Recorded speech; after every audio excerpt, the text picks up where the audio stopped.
Welcome back to another episode in the Disassembly series. Today I am going to be disassembling the Brown Knives FSD.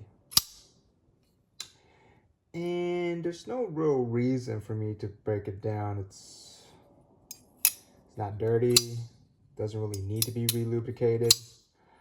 However, I've been having a back and forth with one of my subscribers. Shout out to Chris Webb 3018.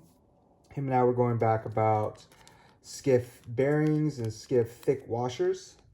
So I went online, I found the compatibility for the thick washers that Skiff makes. And I thought, why not? I'll try it out on the FSD. And the reason why I wanted to is because if you'll notice, it's a quick, it falls shut really quick on its bearings and the blade will bounce back up. So I wanted to see if I can create a more hydraulic controlled shut.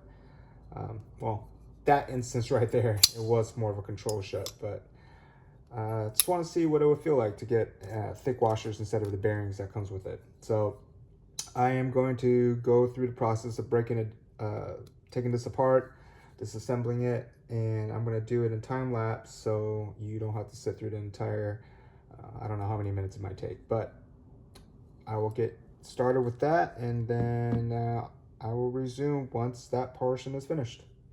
Stay tuned.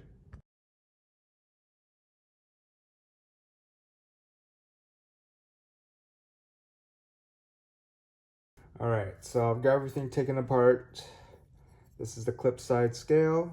I left the pocket clip on, but these look to be the screws that would remove the pocket clip. And it's interesting because the body screw is actually a T10. So Torx T10 is the body screw bit, and for the pivot, it is a T8. This side, this is the presentation scale. And got the blade out right here.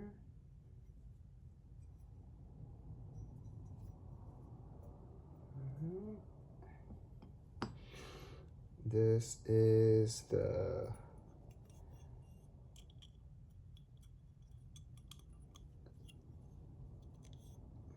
this is where the pivot goes, or the pivot screw. This one is locked in, so this one doesn't move anywhere, which is nice, because if you want to Loctite your knives with or use thread locker, it won't free spin. This portion is the pivot collar that goes on this side, on the clip side. You got your caged bearings right here. Two of them. So I'm going to take the bearings, I'm going to set them aside, because I will be replacing it with, again, the Skiff Thick Washers. And I'll drop some links if you want to see if it's compatible with your knife. He has a lot of different knives that he's made components for, either Skiff bearings or the thick washers. All right, so I'm gonna go through the process of cleaning everything up and putting it back together. And what I'll do is when I resume, I'll call out anything that should be noted about the reassembly. But the disassembly was very straightforward. I took out the body screw from the presentation side, right here. I took out the pivot screw from the clip side, and it came apart very easily. But I'm gonna go back into time lapse so you don't have to sit through the entire reassembly process.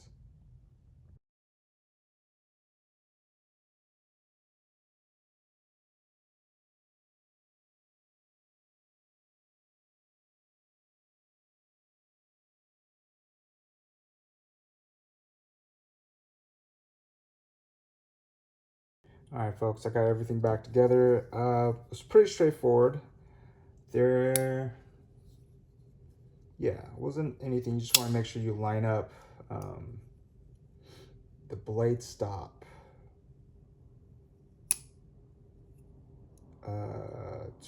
into the track, so that way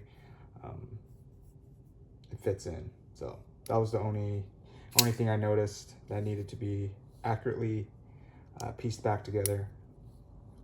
So this is now on thick washers, and it's much more subtle. There isn't any drop shut action anymore. And I mean, not sure how I feel about that, because I think the drop shuttiness of brown knives, especially the FSD, was a selling point, but it's much more controlled. It's yeah, it feels good though, right? It's not spring forward or anything. Like, the snap is gone, but I'm okay with it. I'm gonna test it out and really carry it for a little bit, see how I feel. I've only done, I left about a quarter turn on each of the hardware, the body screw, as well as the pivot. So I'm just gonna tighten it up.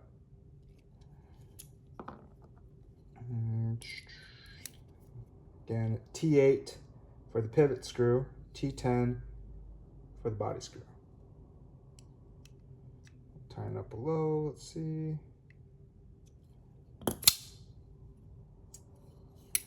Yeah, I mean, you're missing that drop shut action, which I feel is one of the features of the FSD. So I don't know how I feel. I might switch it back, but I do like, it's a subtle opening. It's I don't know, it feels good though. It's just something different, really. But yeah, so if you have any questions, make sure you drop a comment, let me know. I'll be happy to answer anything for you. I was going to use thread locker because I have the Loctite out, the blue, but I kind of want to play around with the action first to see where I want to tune it before I decide to use thread locker. Yeah, let me know. I'm actually going to be dropping a few more changes or disassembly videos. I'm going to do one on the PM Mac 2 McNeese. I'm going to do one on the Koenig Arius, the Spyderco Python, and I also have one, all three of those I'm going to change into thick washers as well. And I'm also going to do one with skiff bearings for the ZT0562, sorry. But yeah, very straightforward. That disassembly was really easy on this one. Really appreciate that when knife makers create a simple process for the disassembly. Anywho, all right, well, if you have any questions, again, drop it in the comments. Really appreciate you tuning in. Give me a thumbs up if you enjoyed it. If not, let me know how I can improve it. And make sure you subscribe if you want to get notified for the next one. And I hope you enjoy the rest of your day. Stay frosty.